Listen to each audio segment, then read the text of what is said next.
Let's call the November 13th school board meeting to order. First on the agenda will be our pledge, tonight led by our Smyrna bowling team.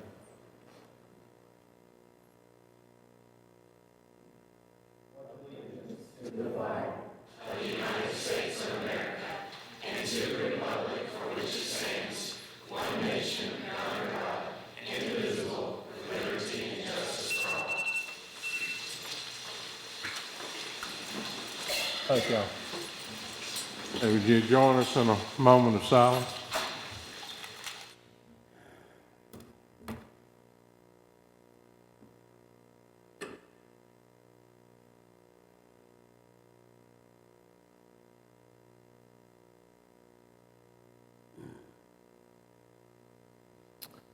All right, we'd like to welcome everybody tonight. Notice we've got our MTSU videos back tonight, so good to have them. Next will be approval of the agenda. So moved. Second. Thank you all. All in favor say aye. Aye. Opposed? Motion carries. Next will be the approval of the consent agenda. Thank you, Mr. Young. Second? Second. Thank you. All in favor say aye. Aye. Opposed? Motion carries. Okay. I believe next is the visitors, right? Okay, we have one visitor tonight, Mr. John Fleet. Come on up to the podium and state your name and your address, and you get 3 minutes. Yes, sir. Excellent. I apologize for speaking quickly. I've got quite a bit of ground to cover in only 3 minutes, so I'll try to make it as understandable as possible. My name is John Fleet, and I live at 805 Bradyville Pike, apartment L5 here in Murfreesboro. Hello, ladies and gentlemen on the board. My name is John Fleet, and I'm here to talk about the proposed plan to remove Headstart from John Coleman Elementary School's Annex. First of all, I would like to note that my wife works for this particular Headstart location, hence my knowledge of and involvement with this situation. I am speaking for myself alone as a private citizen, and I'm not in any way to be construed as a representative of Mid-Cumberland Community Action Agency, CDI Headstart, or any of their affiliates. I am going to speak briefly on 3 points as to why this idea should not and cannot move forward. Headstart is comprised of low-income youth who are already at a disadvantage. By disrupting their school year by giving Headstart only 90 days notice to vacate has the potential to create chaos in the only routine that some of these children know. Headstart provides these children and their families access to medical care, dental care, IEPs, as well as the ability to maintain employment due to their parents having the necessary child care for them to remain employed. The Headstart program, as you know from your workshops and meetings, must have plenty of time to retrofit a building to meet the standards necessary to run the program. I'm not sure of the ramifications of Headstart being displaced on such short notice, but I do know that you all care for the well-being of children, or you wouldn't be here tonight. Please display that compassion and concern by ensuring these children and their families are able to maintain their stability. You had said last meeting, the board prioritized Rutherford County students over Headstart students, and that's fine. That's a totally innocent misunderstanding, but about half of these Headstart students will become your Rutherford County students in the fall of 2020. Headstart works with John Coleman to help write IEPs and several other plans to make sure that the children are well adjusted once they come into your district. This Headstart remaining in the Annex is an investment in your Rutherford County youth and not a detraction from that at all. CDI, the new managers of the Headstart program, is my third point, are here to help get things organized. Your dealings with Mid-Cumberland Community Action Agency have no correlation with CDI. Just as one person leaves a rental home and a new tenant comes in, CDI is in no way affiliated with the prior organization you've dealt with. The way that Mid-Cumberland handled their business is in no way indicative of the way CDI runs the Headstart program, and the services the children and families received never suffered throughout this transition. I'm hoping that they won't now after all of the effort put forth by CDI and Headstart staff by you allowing Headstart to remain in the John Coleman Annex, or at least proponing the date of their displacement. Overall, board members, I appreciate your attempt at utilizing all resources before spending money, as that attitude could be better shared at many levels of government. Fiscal responsibility, however, cannot come at the cost of the well-being of these children. If this program suffers, the children and families will suffer, and I know none of us want that. I would ask that at the very least, a continuance be granted on the matter so that you, the board, can have more time to speak with CDI about a plan that makes sense for everyone. I have the name and phone number of the party responsible for this Headstart transition and can email that to all of you in the morning. Thank you for your time. Thank you. All right, next, got Spotlight. Yeah, spotlight on education. We've got the middle school teacher externships. Ms. Powers, you going to come up and introduce them and tell us a little bit about it? Good evening. I'm Barbara Powers, the mid-level coordinator, and we're here tonight to recognize some teachers that were involved in the teacher externship this past summer. And at this time, I'd like to turn it over to Jason Baird, who is the assistant principal at Whitworth Buchanan, and he was one of our participants, and he's here to share a presentation and recognize all the teachers that were involved.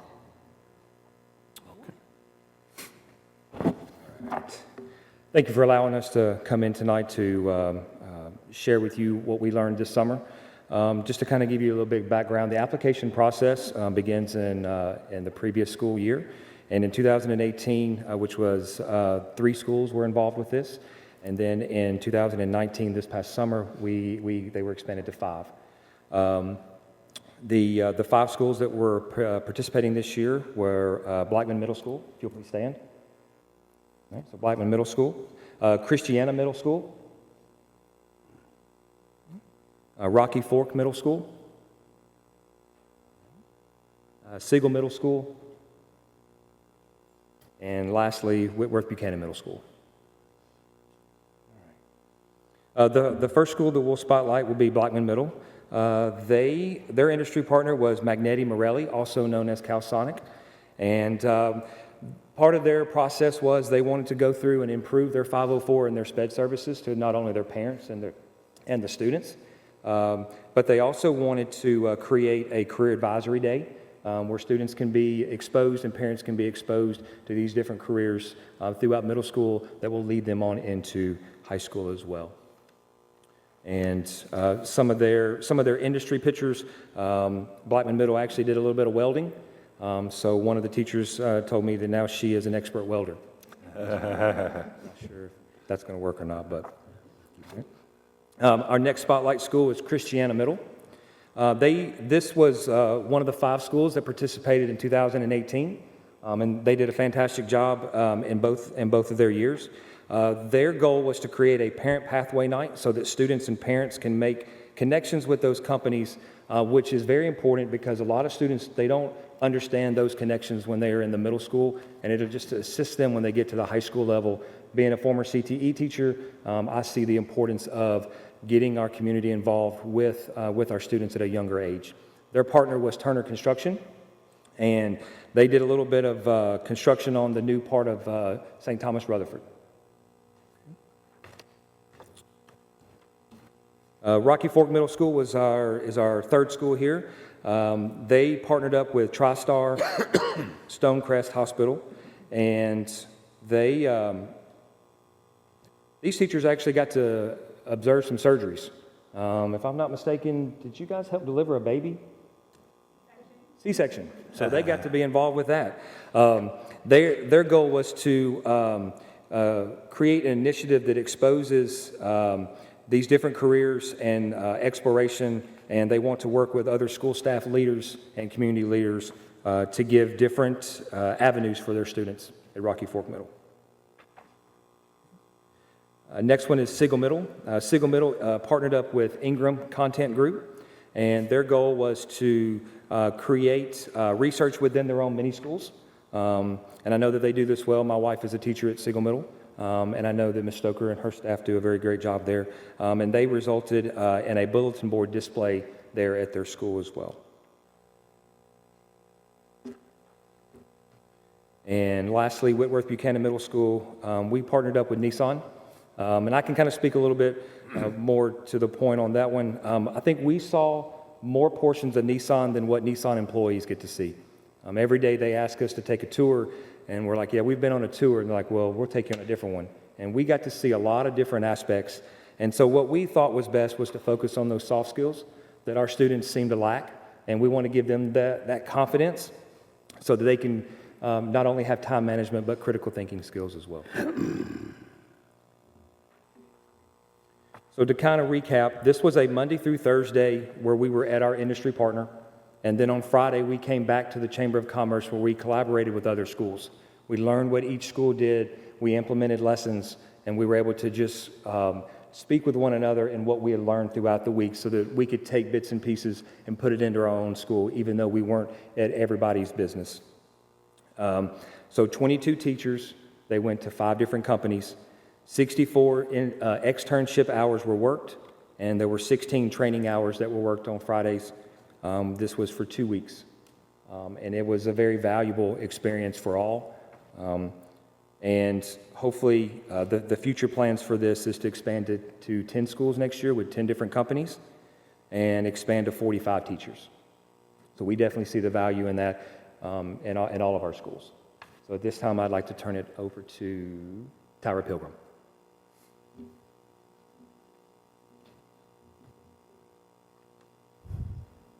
Thank you, Mr. Baird. So the future plans for this, like you said, is we want to expand it into 10 of our schools with 10 different companies and 45 teachers approximately. And this would not be possible without our partnership with Rutherford Works. And if Regina and Essence would please stand. They are from Rutherford Works. They're part of the Rutherford County Chamber of Commerce. Thank you, ladies. And they are the ones that help facilitate this, orchestrate this. Right now, we're already, like we said, our future plans, we're trying to get businesses, and there's an application process, and the teachers are actually paid. So it's a paid externship that the first year we were able to get a grant for, and then this next year, the chamber is going to be able to help us with that as well. So it really is an exciting opportunity for our teachers. And it looked like in those pictures they were having a pretty good time. So I think they all did. And we just thank them for all their work and support because it is 2 weeks of their summer. And it is 2 weeks straight. So it is definitely a commitment from them in the school as well. So thank you for listening to our spotlight. Thank you, Ms. Pilgrim. All right, next we got Smyrna High School. All right, next, we got our Smyrna High School. Coach Carl Seiler, who was the TSAA 2018-19 Boys Bowling Coach of the Year. And he's going to be introducing our 2018-19 Boys Bowling team that was a state champion in Division I and also 2019 National Champions. Dr. Sutherland's actually going to introduce everyone, okay? I just wanted everybody to be aware that Coach Seiler was also named the TSSAA Coach of the Year in bowling, and I am going to let him talk because I can't right now.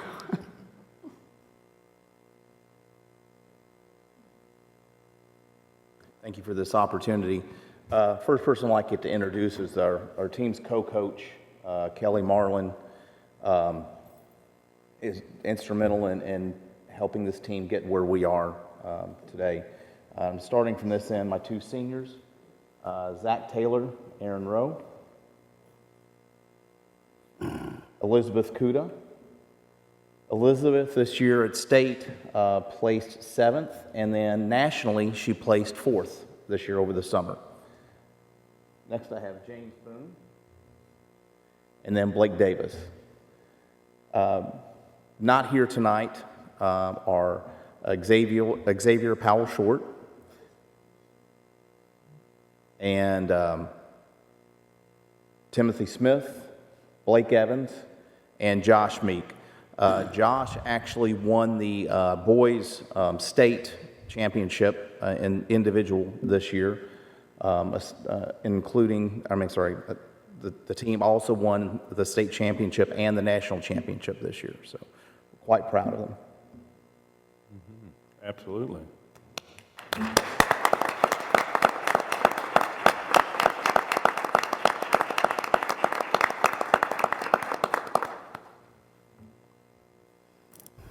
All right, congratulations to all of you. Okay, move on to number 9, education. Yeah, number 9 is Educational Epiphany LLC agreement, found on tab 2. Dr. Danielle Dickey will present a workshop, team planning and deconstructing standards on December the 9th of 2019. This training follows the district goal 3, which is increasing achievement scores and reaching the AMO targets, and goal 4, which is training effective teachers and district instructional leaders. The instructional coach will disperse training throughout their schools. The total cost for this training is $5,500 for the presenter. The Title II funds will pay for 100% of the costs.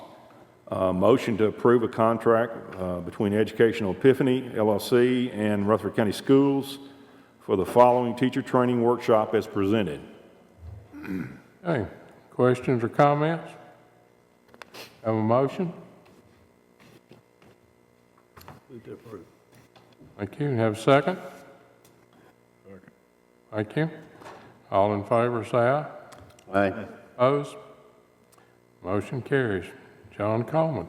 All right, John Coleman, Annex, Headstart, found on tab 3. Currently, Rutherford County Schools houses a Headstart program in around half of the John Coleman Elementary Annex building under a lease agreement held by Mid-Cumberland Headstart. On October 31st, 2019, Mid-Cumberland Headstart passed operation responsibilities to a new interim management group, CDI, and CDI has requested that RCS enter into a lease with CDI containing the same or similar terms as that in place with Mid-Cumberland Headstart. It is within the board's discretion to start the process of terminating the lease with a 90-day notice, ending it at the end of the current school year or extending a new lease. The discussion can take place at this time concerning those options. All right. Got any comment? I would like to see us give them an opportunity, the new company, an opportunity for that Head Start to say, I think for the north end of the county that is something that's really needed. However, I do understand that we're out a lot of money from the former company. Anyone else? Just to clarify, you would like to see them stay, is that what you said? I didn't hear. At least to finish out the school year and give this new company an opportunity to say, hey, we're going to pay our bills, and that it's not disruptive. That would be about a 90-day notice if you're talking about December coming up on here. We got a little bit over 90 days, a little over 90 days. Can we do that without another lease? If we just allow them to stay for the end of the school year? We currently have a letter of good faith with the new company, and we could extend a similar letter. And what that letter stated is until today, the new company can operate under similar terms as the previous leaseholder. And so we could enter into a short-term lease for whatever duration of time you all wish, or continue on a letter of good faith. We can work that out in one mechanism or another. Well, if we give them a 90-day notice, they may possibly not have to have that if they could find somewhere else to go, right? Right now, exactly. Right now, we're on a verbal understanding that we're going to acknowledge the lease terms of Mid-Cumberland for CDI. But if we let them know that they have 90 days, we don't necessarily have to put anything new in place or anything like that. That's correct. Okay. I have a question. Mr. Lee, how will that affect you on your timeline as far as having this building prepared for next school year? We've done similar projects. It would go faster if we didn't not have folks in the building, but we could perform this work with them in it or with us in it and do it at night. But it would be better.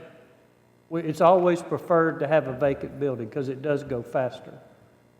But it is possible to work around the situation. If the board, we wanted to give them more time, could we adapt and work around it? The answer is yes. But it would be quicker for us to do it with the building empty. May I ask a question? Do we not have to vote on that as a board? If that's what we're going to do? Yeah, we'll have to vote on it. But that is the intention of us even discussing this, is to utilize that building for other space, or space for other...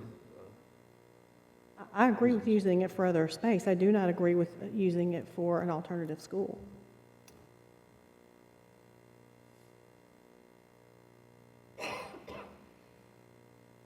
Question. Do we know, and I appreciated this gentleman's remarks, he came and spoke to us earlier, do we know how many children, how many families are actually served at that, through that program, I guess? we don't get a head count, but what we do have is a meal count, because John Coleman Elementary is selling the meals for the children and the adults, and I believe it's 112 meals on breakfast and lunch a day, and 18 adult meals that I assume is for the staff. And those numbers are outside, I mean, those just apply to that group, right? Yes, ma'am, that's for Mid-Cumberland Headstart. That's what they're purchasing from the cafeteria at John Coleman Elementary. So that being the case, we're probably looking at between 60 and 65 children. Okay. If you used it half as breakfast and half as lunch. I know one of the things that had been discussed in an earlier conversation was the amount of space that was being taken up, you know, in that whole transition from the portables to the classrooms. And I guess one of the questions I have too is all the space that they're using necessary for their program? In other words, is it justified for that much space, or could it be condensed, possibly? And that might not be a question that you gentlemen can answer, I don't know. I don't know that we could answer that, because that is the space that they requested when they moved in. That's the amount of space that they asked for. Mr. Chairman, I can see the value in the program, absolutely. I personally don't think we have enough information from CDI. I would have liked to have seen a representative from that entity come and talk to us about what their needs are, and maybe represent some of, some more information than what we have currently. We don't really know much as a board, aside from they want to extend their lease. And I also would like to know if, I don't recall a decision being made about the facility being used for an alternative school. That was just something we've talked about, but that's not a decision that's been made, correct? That's correct. Okay. Okay, anyone else?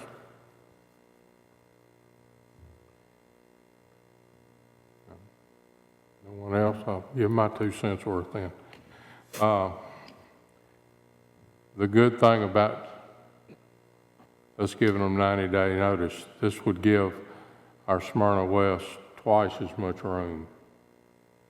That means we could probably even house possibly some kids from other schools there. Classrooms are needed in Rutherford County. We all know that.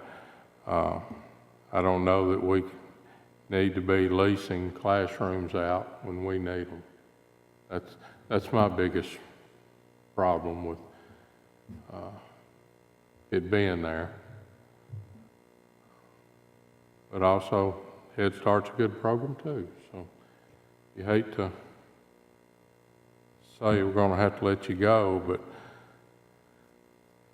it's our job to do our diligence to use every space we can for the system and the county and the taxpayers. So if it was left up to me, I'd say let's give them the 90-day notice and maybe let them stay till the end of the year. Well, I think, to your point, Mr. Esser, maybe not necessarily, but one of the things that I brought up last night, of course, is the concern about this very past due invoice and the exposure that we have financially for everything that the school system has been footing the bill for here, and that we haven't gotten paid, and I don't know that we have any guarantee that we're going to see payment too. And it's nothing, again, and not casting any aspersions. I know there's been a lot of confusion between these two organizations, and perhaps we let some of it go for too long, but I think that needs to be addressed too, regardless of the decision here to extend. But one thing, and I realize, of course, and Ms. Phillips, or Johnson, excuse me, pointed out that we haven't made the decision yet, but I know the conversation has definitely gone down the path of one of the reasons why we want to free up the space is obviously, yes, as a school system, we need space, period. I mean, we're overflowing everywhere. We can't get rid of the portables. And I think that's a very legitimate concern for not leasing out our space to an organization or a company or anybody that is not directly tied in with Rutherford County Schools.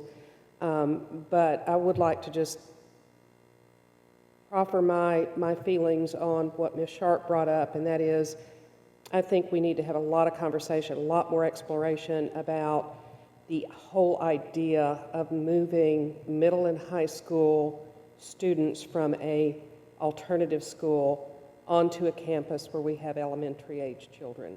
I think that presents some safety concerns, and I would like to see us explore that and talk about it more as a board before we just assume that that's what we're going to do with this. Yeah, I want to say this for the public.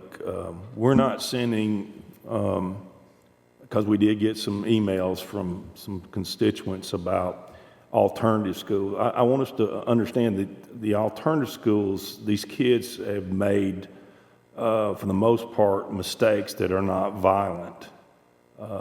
So I don't want I don't want it to take that these kids are violent, that they're dangerous and things of that nature. I think when we do that, we're going down a real slippery slope. Whether they need to be on the same campus of elementary school, I mean, you got a young teenagers as opposed to young kids, but I don't want that to sound like our alternative schools are filled with bad kids. I think it's filled with children that have made bad mistakes, and they're trying to work their way back. And I know we've got Miss Schlesinger here. She works at she works at Smyrna West, and I've been down your school many times. Y'all do great things down there, by the way. I like the way that y'all build up self-confidence in your kids, and I like what's going on. I wish you didn't have many kids, but there's some mistakes that are made, not necessarily violent, but there's some mistakes, and I think y'all are giving them great opportunities to rebuild that trust. They will not be sharing the same building. They may be on the same campus, but not the same building, right? The children will be playing in the yard where the building is. But you have SROs, you have teachers, you have administrators there to manage this, and I'm sure the schedules won't be that they're out there at the same time. I think there just needs to be more discussion about this. There seems to be already a plan in place when most of the board members have not been privy to this. And, maybe we need to have that discussion somewhere else, but Daniel McKee and Smyrna West, I've been at both facilities, and they're fantastic facilities, but those children have been in trouble, and they don't need to be on the same campus as elementary children. I guess I disagree. And that's fine. I support everything that they do. I think their programs are wonderful, but they're there for a reason. I mean, we have, Eagleville's a good example where we have elementary, middle school, high schools all on one campus. And I'm sure they have their share of problems, maybe not as much as these kids in the alternative school, but they're being managed.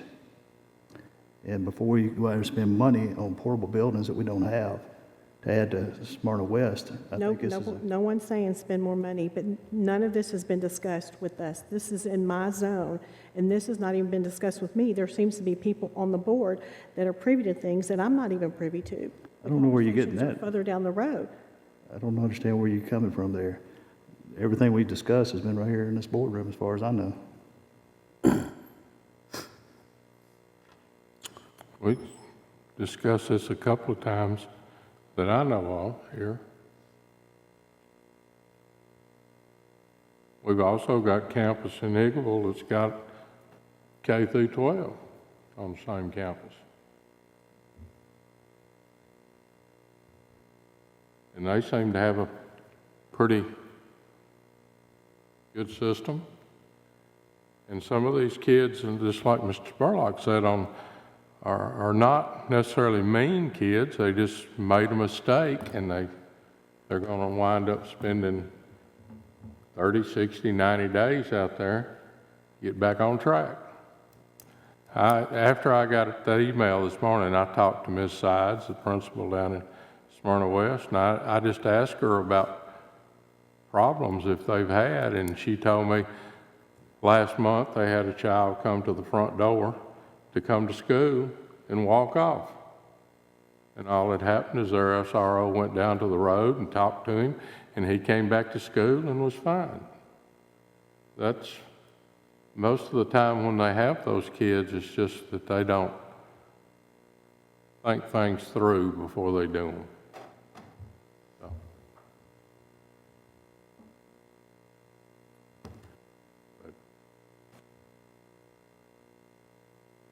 We'll entertain a motion on anything you all would like to do. When you have this much, and this includes me, not sure, and I agree with Ms. Johnson about, I'd like to hear from CDI as well. I'd like them to be in the room to address us. And if we're not under any kind of hurry up, I'd like to at least, and I won't make a motion, but perhaps we could do this at a later time. I'm very unsure about it. I think, gosh, about three of you have made really good points. Really, I'm not sure where we need to go. And if I'm not sure where we need to go, not fairly confident in my vote, I don't feel comfortable making one. Anyone else?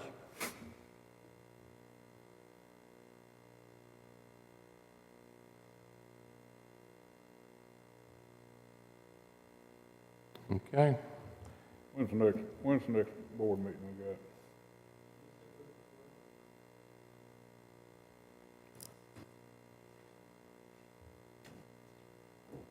If we want to bring these people in then, I mean, I don't know if that's big of a time factor or not.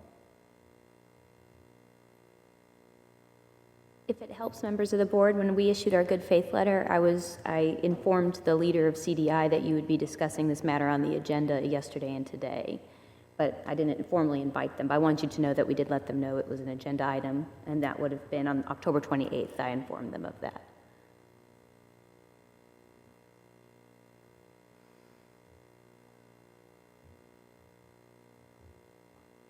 Well, would we like to give them another opportunity to come on December the 12th? Is that what we'd like? I mean, would you contact them and tell them it might be their last chance? I'd be happy to do that. Yes, sir. All right, we'll postpone this till December the 12th.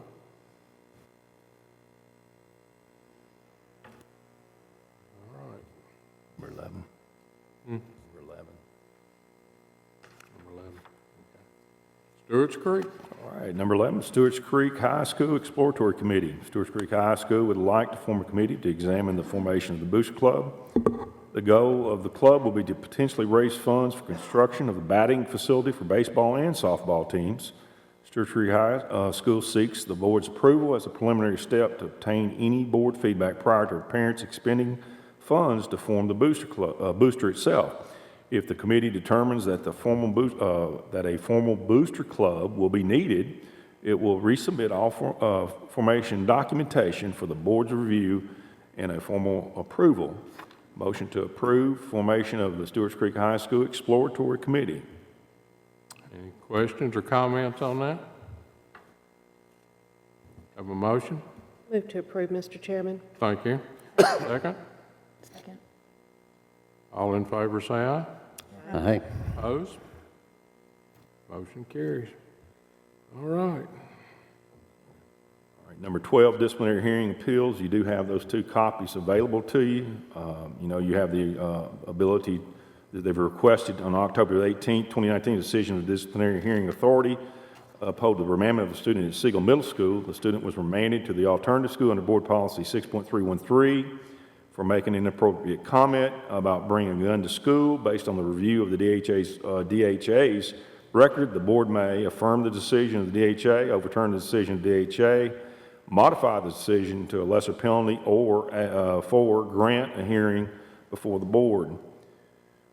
B, the disciplinary hearing appeal. The board is requested to review the October 18, 2019 decision of the disciplinary hearing authority to uphold Remand of a student from Oakland High School. The student was remanded to alternative school under Board Policy 6.313 for making electronic death threats. Based on the review of the DHA's record, the board may, 1, affirm the decision of DHA, 2, overturn the decision of DHA, modify the decision of the lesser penalty, or grant a hearing before the board. Okay. You want us to take these separate? Yes, sir, I do. Okay. Okay, motion, your motion on the first 1A, and that was the Siegel Middle student that was remanded to alternative school. Based on the review, you can decide to do those 4 things. Okay, we have a motion. Before we get to that, Mr. Chairman, in the interest of transparency, I did, of course, I read this as you all did, and maybe the audience needs to know. I don't know, or the TV audience maybe. We get everything you'd ever want to know. This is just one of them. And in this particular case, because our meetings were back to back, we had 24 hours. Really not quite that long to look this over. But at any rate, I did talk with Daniel McKee today because this troubled me a great deal about this youngster who I don't know. And I did talk with his father briefly today, and I called him. He did not call me, and he did not email me. But there were some things that I wanted to know about this particular youngster, and or at least the decision. And he made, as all of you, I assume, know, made a very foolish and silly comment about, but he didn't say, and this is really not exactly right here. An inappropriate comment about bringing a gun to school. That's correct, but he asked another student if that student was going to bring a gun to school. He didn't say he was. That's maybe not much of a difference, but it is a difference. And I thought he's 13. 13. Now, believe it or not, I was 13 once, and if there was ever a silly teenager, you were looking at him. And this boy shot his mouth off, clearly, and it's not a joking matter anymore. And we know that. Our director has said that at every public town hall meeting that we have been to, that this is not a joking matter and that we're going to take it very seriously. And the group at Siegel and the committee itself, my goodness, is an excellent one. And they're always good, but this one was really good. I want to punish this youngster, but I don't want to damage him. And he is at Siegel, he is at Daniel McKee until the end of the school year.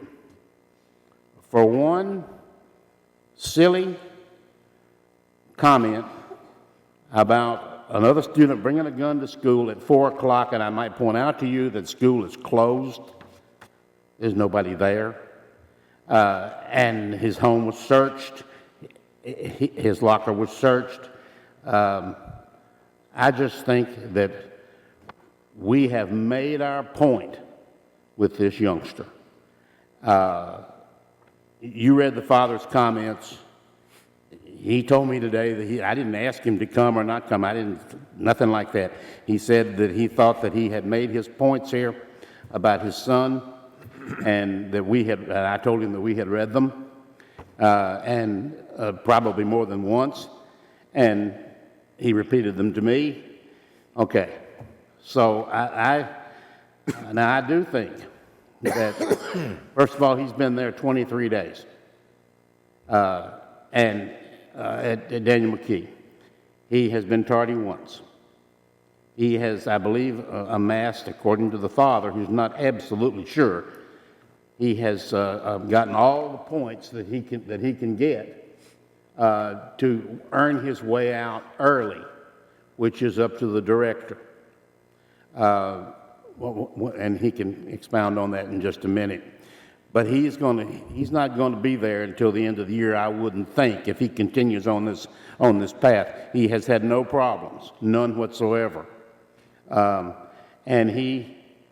I haven't talked to the young man, but I believe that he is horrified with what he has done. And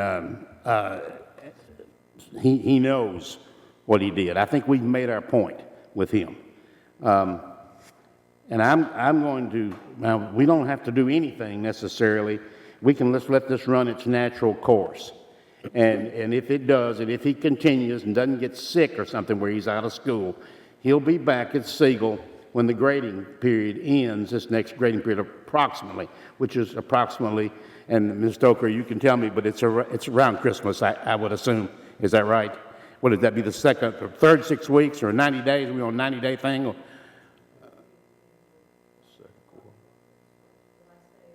Second one. Okay, so we'll be out for the Christmas holidays by that time, and so he'll be back the 1st of January. Or I could make a motion to have him come back, but it may not be necessary. And I'm seeking some guidance here, and I know we seldom change these, and the reason we seldom change them is, in my opinion, is because the committees that look this over are usually exactly right. There's no reason to change them. We're not just rubber stamping something, but in this case, I think we may have gone over the edge with this young man who has had no problem, to my knowledge, whatsoever. And I give somebody else a chance to say whatever you want to say. I have a comment and a couple of questions. I mean, what was in the report was that the student asked another student if they brought the gun to school for a shooting at 4 o'clock. So, I mean, to me, with all the concerns we've got these days with the guns in the schools and the shootings and the things that we've seen happen over, through other communities, thankfully never in this one, I would characterize that more than probably just a silly or stupid comment. It was, obviously, not a smart thing to say. And I understand that this young man has a good track record, but my question is, based on the time that he's already spent on this remanded, does the director, do you not have ability to at your discretion? It's like 45, somewhere it depends on, I don't know how many points he's acquired, but he can get out, and you're probably about right on that December date. That sounds about right. And I don't know, I haven't spoken to, I don't know, he's at, what alternative school is he? Is it Daniel McKee? Yes, sir. I haven't spoken to Dr. Brown, but if he's made his points and stuff like that, he would be on track to get out in December. I think that's what it would be. And I think, I want to say something also, like I said previously, I don't think, we have a lot of responsibility, and the principals have a lot of responsibility on them. And I think if we go back and I understand it, and looking at it, I've read it too, and I understand there was a bad mistake made, and there are some ramifications for that. But we really cannot fall into a sense of lackadaisical as we look at these type of things. If you look at the Parkland report. And I'm not comparing this by any stretch of the imagination of that, but there was a lot of overlooking some things, and and we're going to be presenting something to you in January, I think, in our safety meeting with some things that we're going to be working on as far as safety is concerned, but also some data that you need to be aware of in terms of these type of incidents that have occurred in our district as of October. And I think if we're not careful, it would be like the boy who cried wolf. And I don't think anyone would like to be in that situation.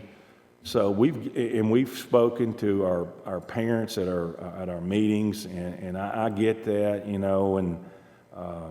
I think that they're taking it to heart, and I know the principals are providing this same thing, but it's, you know, it's just one of those things that you hate it, but there is a process. It's not, you know, they go through and they do a threat assessment and determine what the actually comes out in terms either low, high, or medium.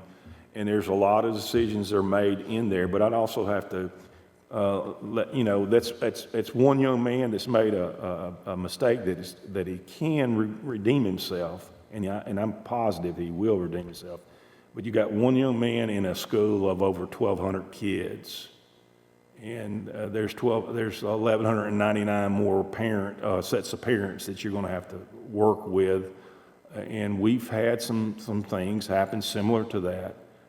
And it's unfortunate, and like I said, it's something we're continuing working on to make them understand the ramifications of making those type of statements. You know, because not only does it put the school personnel in action, it also calls in the law enforcement and things of that nature, and requires them to spend an amount of time. So, you know, I'm not saying that, you know, like I said, I'm all for redemption. I think everyone should have that, and some people need to be a little bit more courteous and as we look at those kind of things. But I think the program itself, you know, I think we got two great alternative schools, and they can work their way back early. So if we vote just to affirm the decision of DHS, this young man will probably go back in December, correct? That's correct. Mm-hmm.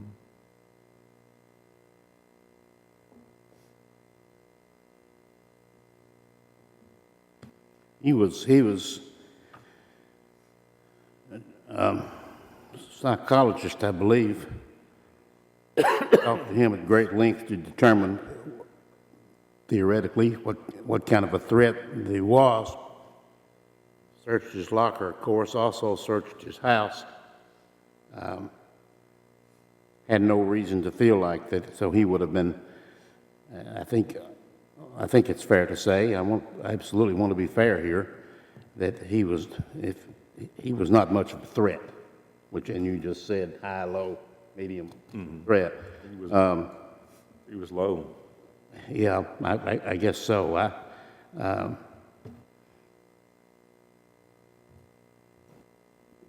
Mr. Director, as far as like this school year, because I know these kind of things happen probably more frequently than any of us would like to admit, but like you said, it's something that has to be discussed.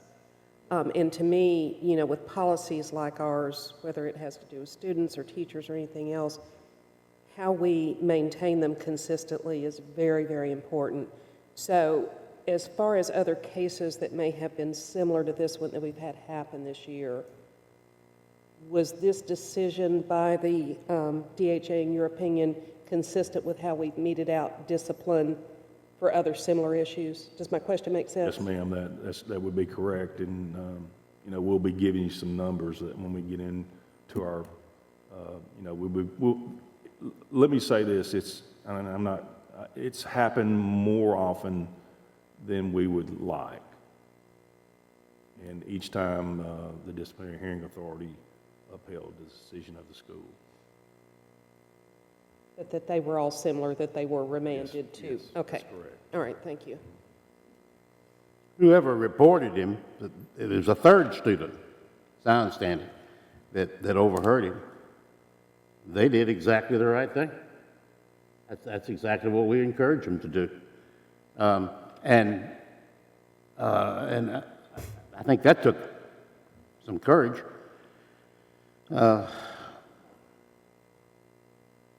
We make these decisions here, and I'm not really disagreeing with it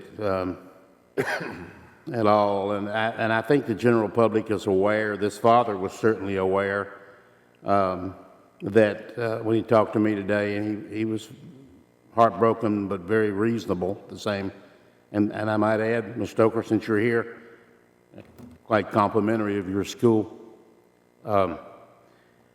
I appreciated him him saying that, but we have spent, this board, the board before this, and certainly lately, we have in the county commission, of course, has spent, I don't know how much, hundreds of thousands of dollars for sure, and probably more than that, on security, one thing or another. And the director didn't really use this word, but I'll use it. I don't know, we are fearful that a serious incident could happen, and we can't help Polk County or Davidson County, but we can worry about Rutherford County. That's what we do. And I don't know about the rest of you, but I think about it just about every day. And it bothers me. I hope we continue to be blessed, and hope nothing happens that we have seen around the country. But with that said, since I've done so much talking, I'll make a motion that we affirm the decision, and I sure hope this young man continues to do very, very well and is back at Siegel Middle School by January. So I'll make that motion. And I'll second the motion, Mr. Chairman. Thank you. Got a motion to affirm and a second. All in favor, say aye. Aye. Opposed? Okay, motion carries. B is the board has been requested to review the October 18, 2019 decision of disciplinary hearing authority to uphold the remandment of a student from Oakland High School. The student was remanded to the alternative school under the board policy 6.313 for making electronic death threats. Based on the review of the DHE's record, the board may affirm the decision, overturn the decision, modify the decision, or grant a hearing before the board. Okay. I make a motion, Mr. Chairman, affirm the decision. Affirm the decision. Do I have a second? Second. Thank you. All in favor, say aye. Aye. Opposed? Motion carries.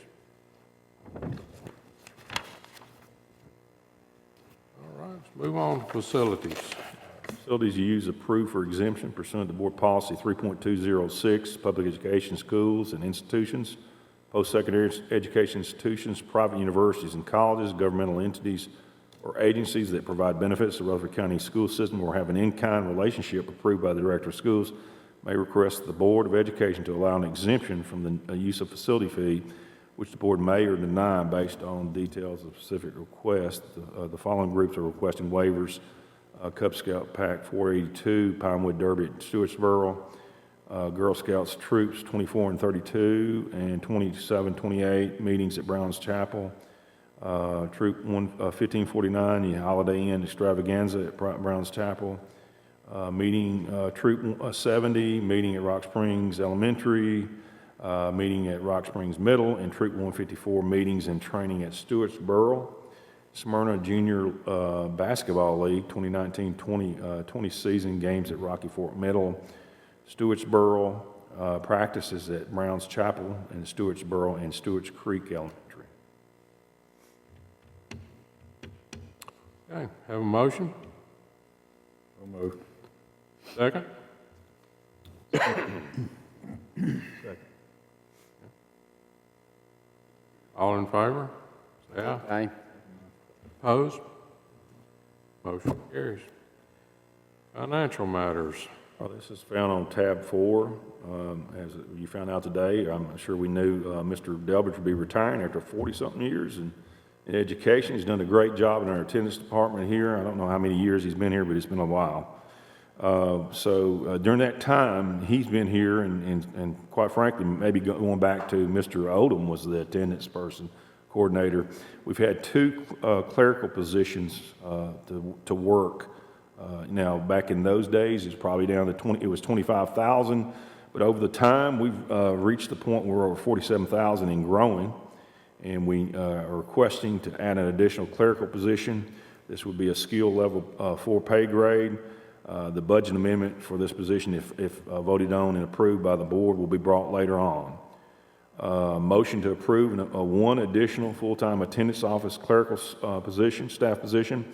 A budget amendment for this position to be brought later from the growth funds that we received. So moved, Mr. Chairman. Thank you, Mr. Jordan. Have a second? Second. Thank you. Any questions, comments? All in favor, say aye. Aye. Aye. Opposed? Motion carries. All right. Credit balances, is that a, Yeah, I think that's what we discussed last night. that's, there's no motion on that. What we would do is come up with some proposed, Mr. Bodry and I talked a little bit about it today, but coming up with some proposed options and bring it back before the board, maybe in January or a January meeting, and bring that back before you so that that can give you an opportunity to look over and see the things you think may help us, assist us with this, and we'll continue reaching out. I want you to reach out to Mr. Bodry, to those schools that are actually keeping the costs down, and see what, I think you've already done a lot of that, and see what they're doing, and see if those practices are something we can duplicate. Mr. Bowers, Blackman I Middle. appreciated you bringing that information to us. Thank you for that. Let's move on to Blackman Middle. Yeah, Blackman Middle School, Dr. Conaffy Marlin is requesting to pour concrete for bleacher support at this girls' softball field at a cost of $2,000. Labor in the material is being donated by Smyrna Ready Mix. This request is at no cost to the board. Engineering Construction has reviewed this request and found it to be acceptable. A motion to approve the construction of concrete pad for Blackman Middle softball at no cost to the board. Any questions? Have a motion? Move to approve, Mr. Chairman. Thank you. Second? Second. Thank you. All in favor, say aye. Aye. Aye. Opposed? Motion carried. Rockville High School. Yeah, Rockville High School, Principal Steve Luker is requesting to install a partial obstacle course for the ROTC program at no cost to the board. Engineering Construction has reviewed this request and find it to be acceptable. Motion to approve installation of a partial ROTC obstacle course at no cost to the board. Does the principal have to run this? He has to. After he finishes wrestling that bear again. Okay. All right, any comments? Have a motion? So moved, Mr. Chairman. Thank you. Second? Second. Thank you. All in favor, say aye. Aye. Opposed? Motion carries. Rockville High and Rockville Middle. Yes, a good collaboration with Rockville High and Rockville Middle. Principals Luker and Barlow are requesting to purchase a joint use of a 12 by 16 storage building for athletics with a cost of $3,675 off the county bid at no cost to the board. Cost is to be 50-50 between the two schools. Engineering Construction has reviewed this request and find it to be acceptable. Motion to approve the purchase of a joint use storage building for the athletics at no cost to the board. Questions? Have a motion? Move to approve. Thank you. Second? Second. Thank y'all. All in favor, say aye. Aye. Aye. Opposed? Okay, motion carries. All right, insurance update. No updates at this time. Thank you. Director's update. There is no update at this time. Thank you. ELN, Ms. Johnson. Nothing this evening. Thank you. Federal Relations, Ms. Sharp. Thank you, Mr. Chairman. Secretary DeVos named 7 people to the National Assessment Governing Board. I'll send the email out today. One of note, maybe for Dr. Sullivan, is Carrie Wright. She's a chief school officer in Mississippi. And recently, they brought their, I believe it was their reading comprehension from like 49 or 50 up in the top 5. So we're hearing really, really good things about that. But some of them have measurement expertise, and then some of them are from corporations. So I'll send you the email out with that information on there.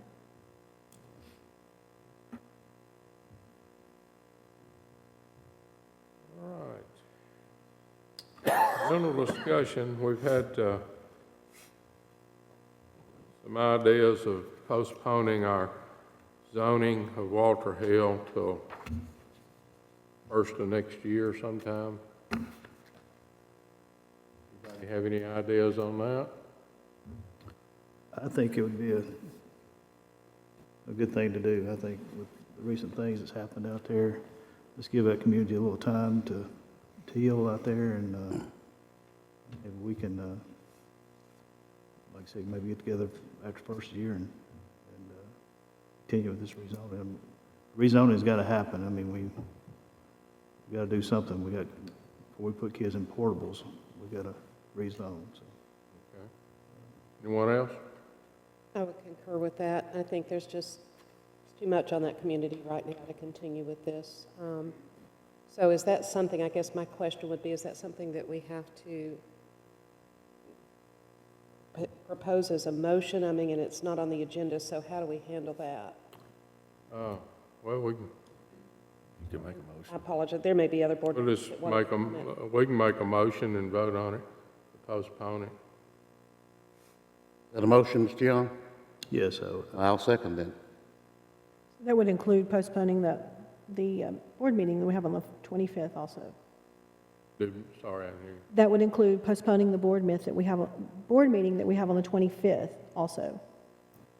Because that's what we were going to discuss on the 25th. Yeah, we'll have I'm gonna to, record it right now. you'll have to notify the world on that. Okay, we've got a motion to postpone the rezoning meeting on the 25th, Second. till after the first of the year sometime.